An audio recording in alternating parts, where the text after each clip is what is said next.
ಮಾಡ್ತಿದ್ದಾರೆ. ಹಾಗಾಗಿ ಬಹಳ ದೊಡ್ಡ ಜವಾಬ್ದಾರಿ 74% ಇರೋದು ನೋಡಿದ್ರೆ ಈ ದೇಶದ ಮಾನವ ಅಭಿವೃದ್ಧಿಯಲ್ಲಿ ಬಹಳ ದೊಡ್ಡ ಜವಾಬ್ದಾರಿ ಸರ್ಕಾರಿ ಶಾಲೆಗಳ ಮೇಲೆ ಇದೆ.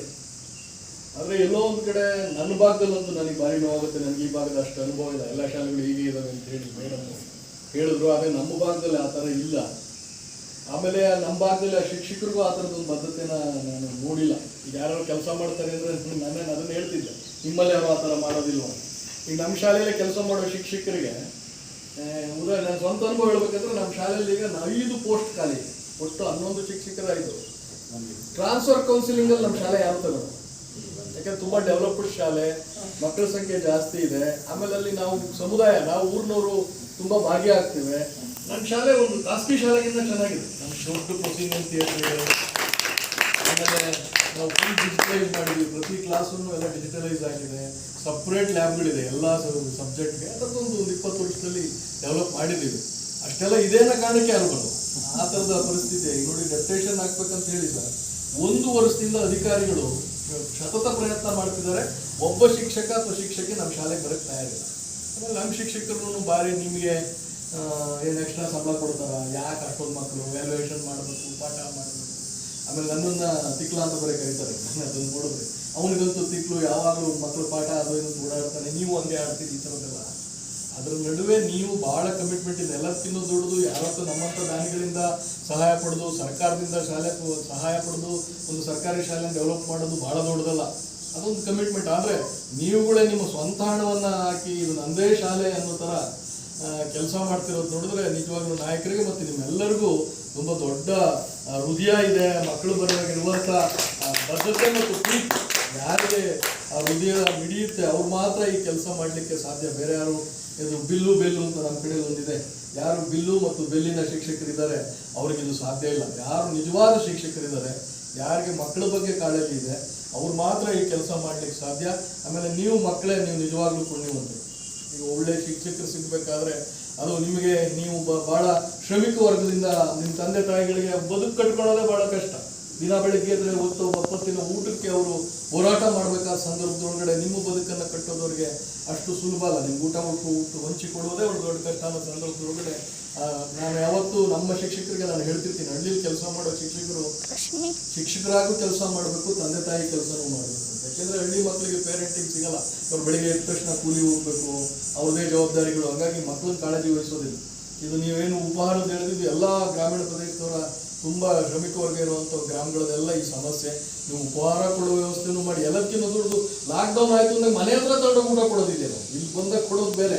ಮನೆ ಹತ್ರ ಬಾಳೆಹಣ್ಣು ಆಯಿತು, ಒಂದು ಬೆಳಗಿಂದೇನೋ ಒಂದು ಹಣ್ಣ ಕೊಡೋವಂಥ ಕಮಿಟ್ಮೆಂಟ್ ಇಟ್ಕೊಂಡು ನೀವು ಕೆಲಸ ಮಾಡ್ತಿದ್ದೀರಿ ಅಂತ ಹೇಳಿದ್ರು ನಾವು ಎಷ್ಟೊತ್ತು ಮಾತಾಡಿದ್ರು, ನಿಮ್ಮ ಬಗ್ಗೆ ಎಷ್ಟು ಒಳ್ಳೆ ಮಾತನಾಡಿದ್ರು ಅದು ಕಡಿಮೆ. ನಿಜವಾಗ್ಲೂ ನೀವೆಲ್ಲ ಅಭಿನಂದನಾರ್ಹರು. ನಿಮ್ಮಂಥ ಶಿಕ್ಷಕರ ಸಂಖ್ಯೆ ಈ ರಾಜ್ಯದಲ್ಲಿ, ಈ ದೇಶದಲ್ಲಿ ಹೆಚ್ಚಾದರೆ ಈ ದೇಶ ಇನ್ನೂ ಚೆನ್ನಾಗಿ ಮುಂದುವರಿಯುತ್ತೆ ಅನ್ನೋದು ನನ್ನ ಭಾವನೆ. ಯಾಕೆಂದರೆ ಸರ್ಕಾರಿ ಶಾಲೆಗಳು ಸರಿ ಹೋಗ್ದಲೇ ಹೋದರೆ ಈ ದೇಶದ ಮಾನವರು ಅಭಿವೃದ್ಧಿ ಆಗೋದಿಲ್ಲ. ಆಮೇಲೆ ಸರ್ಕಾರಿ ಶಾಲೆಯಲ್ಲಿ ಇವತ್ತು ಬಹುತೇಕ ಎಲ್ಲ ಒಂಥರ ಅವಕಾಶ ವಂಚಿತರ ಮಕ್ಕಳೇ ಓದ್ತಿರೋದು. ಒಂದು ಸ್ವಲ್ಪ ಸ್ಥಿತಿವಂತರು ಇವತ್ತಾಲೆ ಒಳ್ಳೆ ಶಾಲೆಗಳಿಗೆ, ಖಾಸಗಿ ಶಾಲೆ, ಒಳ್ಳೆ ಶಾಲೆ ಅಂತ ಹೇಳೋಕ್ಕಾಗಲ್ಲ, ಒಂದು ಖಾಸಗಿ ಶಾಲೆಗೆ ಕಳಿಸೋದಾಗಿದೆ. ಆದರೆ ಯಾರಿಗೆ ನೋಡ್ಕೊಳೋರೇ ಇಲ್ಲ, ಯಾರಿಗೆ ಓದುವ ಅವಕಾಶ ಇಲ್ಲ, ಅಂಥ ಮಕ್ಕಳು ಇವತ್ತು ನಿಮ್ಮ ಹತ್ರ ಬರ್ತಾರೆ. ಅವ್ರಿಗೆ ನ್ಯಾಯ ಕೊಡುವಂಥ ಕೆಲಸನ, ಅವ್ರ ಬದುಕನ್ನು ಕಟ್ಟೋ ಕೆಲಸವನ್ನು ನೀವೆಲ್ಲ ಮಾಡ್ತಿದ್ದೀರಿ. ಮತ್ತೊಮ್ಮೆ ನಿಮ್ಮೆಲ್ಲರಿಗೂ ಅಭಿನಂದನೆಗಳನ್ನು ಸಲ್ಲಿಸ್ತೇನೆ. ಒಂದು ಒಳ್ಳೆ ಜಾಗಕ್ಕೆ ಬಂದು ನಾವು ನಿಮ್ಮ ರೀತಿ ಇನ್ನೊಂದಿಷ್ಟು ಏನಾದ್ರು ಒಳ್ಳೆ ಕೆಲಸ ಮಾಡಲಿಕ್ಕೆ ನಮಗೆ ಒಂದು ಸ್ಫೂರ್ತಿ, ಉತ್ಸಾಹ ಬಂದಿದೆ. ಅದು ಜನಪ್ರತಿನಿಧಿಯಾಗಿ ನಾವು ನಿಮ್ಮನ್ನು ನೋಡಿ ಕಲಿಬೇಕು.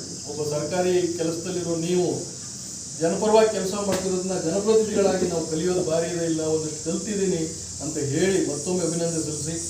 ಮುಖ್ಯಮಂತ್ರಿಗಳು ಖುಷಿಯಾಗುತ್ತೆ ನೋಡಿ, ಇವತ್ತು ಇದು ಭಾಳ ಸಣ್ಣ ಕೆಲಸ. ಮುಖ್ಯಮಂತ್ರಿಯಿಂದ ನಾವು ಇವತ್ತು ಚೇರ್ ಮೇಲೆ ಕೊಟ್ಟಿರ್ತೀವಿ. ನನಗಾದ ಒಂದು ವೈಯಕ್ತಿಕ ಅನುಭವನ ಹೇಳಿ, ಈ ಸತಿ ನಾನು ಗ್ರಾಮ ಪಂಚಾಯತಿ ಮೆಂಬರ್ ಆಗಿದ್ದೆ. ನಮ್ಮೂರಲ್ಲಿ 2 ಸದಸ್ಯರು ವಾರ್ಡ್. ನನ್ನ ಜೊತೆ ಇನ್ನೊಬ್ಳು ಹೆಣ್ಮಗಳು, ಸಣ್ಣ ಹೆಣ್ಮಗಳು ಈ ಸತಿ ಗ್ರಾಮ ಪಂಚಾಯತಿ ಸದಸ್ಯ ಆದ್ರು. ಆಕೆ ನನ್ನ ಶಾಲೆಯಲ್ಲಿ ಇದೇ ರೀತಿ ಮಂತ್ರಿಯಾಗಿ ಕೆಲಸ ಮಾಡಿದ್ರು, ಇದೇ ರೀತಿ ವೇದಿಕೆಯಲ್ಲಿ ನಿಂತು ಮೈಕ್ ಹಿಡಿದು ಮಾತಾಡಿದ್ರು. ನೀವು ಕೊಟ್ಟಾಗದು ನಿಮಗೆ ನಮ್ಮ ಹುಡುಗರ ಕೈಲಿ ಮೈಕಲ್ಲಿ ಮಾತಾಡಿಸಿದೆ ಅಷ್ಟು ಸಂತೋಷ ಆಗಿರ್ತದೆ. ಅದೇ ಹೆಣ್ಮಗಳು ಉಪಾಧ್ಯಕ್ಷರಾದವರು. ಉಪಾಧ್ಯಕ್ಷನಾಗಿ ಮೊದಲು ಗೆದ್ದ ತಕ್ಷಣ 25 ನಿಮಿಷ ನಮ್ಮಲ್ಲಿ ಅಧ್ಯಕ್ಷನಾದವರು 4 ಬಾರಿ ಗೆದ್ದವರು ಸರ್. ಹಿರಿಯ ಸದಸ್ಯ ಅಧ್ಯಕ್ಷನಾದವರು ನೀವು ಅಧ್ಯಕ್ಷರಾದ್ರಿ 2 ಮಾತಾಡಿ ಅಂತಂದ್ರೆ ಇಲ್ಲ ನನಗೆ ಮಾತಾಡ್ಲಿಕ್ಕೆ ಬರೋದಿಲ್ಲ ಅಂತ.